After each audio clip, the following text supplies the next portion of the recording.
So I'm Catherine McLean, founder and CEO of Dillon Green, and today I have with me Zoe Berkery, COO at CleanCapital. Thank you for joining me. Thank you so much for having me, Catherine.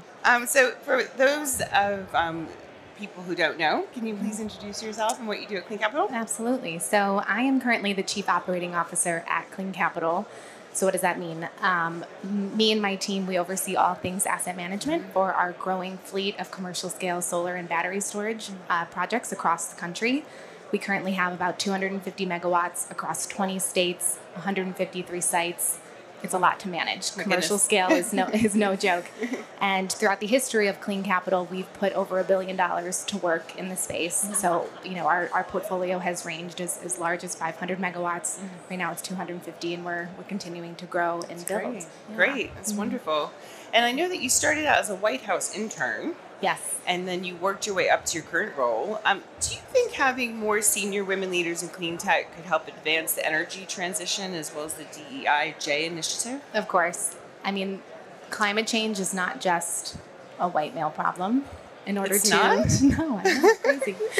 And in order to effectively solve any problem, you need those affected by it to be part of the conversation. Right. I think barring that, you're not going to find effective solutions to what we're, at the end of the day, all here because of, and that's climate change and when wanting to support the clean energy transition. Yep. So I think, increasing the diversity of perspectives, voices, faces in the industry is mission critical. Mm-hmm. Without that, I think we will fall flat. Yeah, for sure. And countless studies show that women in particular are actually savvier investors. So, the data shows it. It's a good thing we're allowed to open a bank account without a male signature these days. So we need more women in investment committees and driving, where we're putting our capital into, I think, in order to continue to accelerate this transition. And I think I've been very lucky in my career to have had a lot of really strong female mentors that have really helped champion me to get to where I am right now. Mm-hmm. And I hope to be doing the same to others and in pushing the DEI conversation as much as possible. Yep. You've progressed from a mergers and acquisition associate at CleanCapital to running the place. So Chief Operating Officer. With help. With lots of help. What was your progression like? And do you have any advice for those looking to make similar strides? Absolutely. So I can't stress this enough that I think it is so important to do a lot of learning by doing in your career.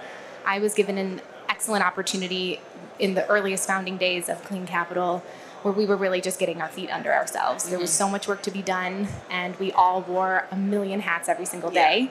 I was definitely the most junior person at that point. Mm-hmm. I didn't say no to a single project or ask that was thrown my way. I had no ego, and I just dove in. Yeah. And I had prior to that, been on the policy side of things. Mm-hmm. So finance and investing in capital markets was brand new to me, at the very start of my time in this space. So it was a lot of grunt work, putting in the hours, again, not saying no, and Googling every little thing I didn't understand, and not being afraid to ask questions along the way. It's one of the number one things I get asked when I'm taking briefs for job descriptions is they want somebody that has that intellectual curiosity. Completely. I'm so somebody that Googles stuff. They're exactly. That's the number one thing I am looking for in interviews. And, I ask how people deal with a challenge that they come across and, what are the steps that they take. Yep. And if their first response is, I ask someone and they haven't even delved into the problem or looked up potential solutions, even if it's wrong, I know that's maybe not someone who's going to be the right fit. Because we always say we want to hire athletes at CleanCapital, people that are able to, potentially play a number of different roles and really just get their hands dirty in any problem that we might have. And so kind of back to starting as an M&A associate, as the team grew, as our assets under management grew, we really needed someone full-time overseeing all things performance and asset management and reporting out to investors, finding ways to harvest more value, post-operations. We just knew that there was more that could be done in terms of contract extensions, property tax optimization. So that really spoke to me. A lot of people think I'm crazy, but I like how tangible asset management can be. Yeah. Seeing those kilowatt hours turn into real dollars that attracts more investment. So it's been a cool ride building out the team. Yeah. What are some of the projects that you're most proud of working at CleanCapital? Yeah, so I alluded to one where we've done a major push in terms of extending existing contracts with some of our customers. So over the last couple of years, we've extended about 18 megawatts of capacity, but what that really resulted in was an additional $40 million in revenue that had not been previously underwritten or in our financial models. Wow. That can be, somewhat lower dollar value, but when it's hadn't been in the initial investment thesis, it's an incredible win for the company and for solar in general. Sure. I would also add just actually building out the asset management team. Right. We had previously outsourced a lot of these services, and now we do the full suite of asset management services in-house, from technical management and oversight, finance and accounting, and then optimization, kind of looking at those additional opportunities in the space.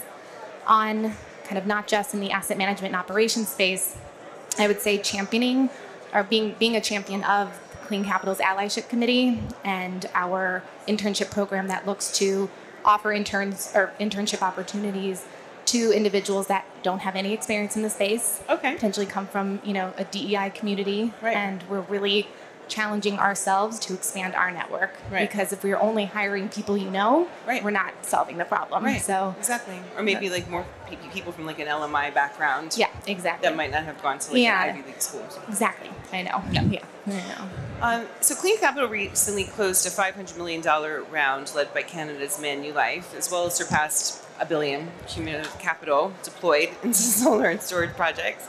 Can you share a bit more about these milestones and why you think they're significant? Yeah, so we're really proud of the relationship we've built with John Hancock ManuLife. They were our first investor back in 2016 on our first 8 megawatt portfolio across 15 sites. They came in as a debt capital provider. And so being able to revisit that relationship in a much bigger scale equity partnership that we closed initially in April of 2021 and just recently upsized a few months ago, I think really speaks to them trusting our investment thesis and how we see the world, how we want to really push the clean energy transition and grow in the space. And they've been absolutely amazing to work with and have made my life overseeing asset management really, really much better. They're just, it's kind of nice having that one point of contact and working with them so closely. And then the $1 billion milestone is still so surreal because underneath that quick, dollar value that you can just spit out there, it's just, it's hundreds of thousands of kWh generated. Yeah. It's hundreds of thousands, potentially, maybe hundreds of truck rolls, maintaining the sites. There's just so much work that went into that. It's just a very cool milestone to have hit. I would get confused on the spreadsheet. Like, have I put enough zeros in or something? But I'm not a finance guru, but that would throw me. So what are some opportunities and challenges you see with IRA? It's top of mind, I think, on every single team call we have, and I think it will be for a long time, and that's a good problem to have. Prior to the IRA being announced, CleanCapital acquired BQ Energy Development last spring. They are a solar developer and battery storage, focused on developing in brownfield sites. Okay, interesting. So that was, with the IRA adders on investments and development in brownfield and less desirable land. Yes. We were very excited about that, and it's a great space to be in regardless. But with the IRA adders, that's only made us more excited about that investment. Maybe like beige field or something. Right, yeah, exactly. Exactly. But then from the asset management perspective, I think exploring how prevailing wage and the apprenticeship requirements will play out in terms of our O&M assumptions and, how the contracting changes and how the reporting will be required is still something we're wrapping our heads around. But again, good problems to have. And then another item that's top of mind is repowering and how the IRA incentives may actually encourage folks to jump into a repowering scenario maybe earlier than they would have or at all, in terms of getting those, recapturing the ITC if you were to replace about 80% or more of an existing site. Okay. So my next question was going to be a bit about some of the investment trends. So I know you just touched on it a bit. Can you talk a little bit more about, I think you guys came out with a market predictions article with some insights there? Sure, yeah. And each of the executives kind of gave their insights into where they saw everything going. But I'd say in general, CleanCapital takes a lot of pride in building long-term performing assets. We're not looking to flip them the next year. Right.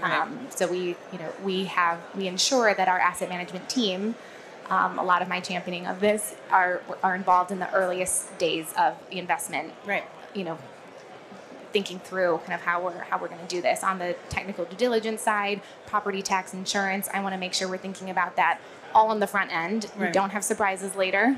Hopefully not post COD. Yep. I mean, things always happen, but I think that has only grown the trust from our investors, and it's made us a stronger investor in the space as a result. You're very thoughtful. Yeah, exactly. Which again, try to is, be. A woman kind of, thing maybe is, there. Right. Agreed. So speaking of trends, what are your thoughts on a topic that is very We've talked about this, yes. very near and dear to my heart, remote versus hybrid? So it's something that we are constantly grappling with at CleanCapital. Yeah. We've always been a very remote-friendly company, even prior to COVID. And that, of course, just only grew during COVID. But I am a firm believer that I think to have a strong culture within your company, which we take a lot of pride in and have really tried to foster over the years. And as we grow, that gets harder to do when you're fully remote. So I think in order to foster, a very healthy and strong culture, as well as for junior folks to learn most effectively, you need that face time. Sure. So we are debating maybe a 2-day-a-week in office sort of soft requirement for those that live around the New York area where we have headquarters, but we do have satellite offices in Buffalo and San Diego and North Carolina. So trying to get folks, together as much as possible. Oh, that's cool. I didn't know that you had a presence in San Diego. We do, yes. Alyssa and Mia. Yeah. Cool. I mean, small, 2 folks, but hey, they have a little co-working space and they love it because they wanted that connectivity. Well, that's it. I mean, you only just need 2 to co-work. Right. It's true. It's true. Just one more. Yeah, to his company. So I just want to thank you for your time and doing this with me. Likewise, this was fun. I really appreciate it, Catherine. And I just, just a big shout out to CleanCapital because I've known you guys for so many years, and the amount of candidates I speak to who are like, I want to work for a company like CleanCapital. Oh, that is so nice to hear. It's just, honestly, to get to that point, it doesn't go unnoticed in the industry. That is music to my ears, and I hope we're doing everything we can to maintain that. So I really appreciate that, and it's been excellent working with you over the years. Dylan Green is amazing. Thanks. So, thank you so much.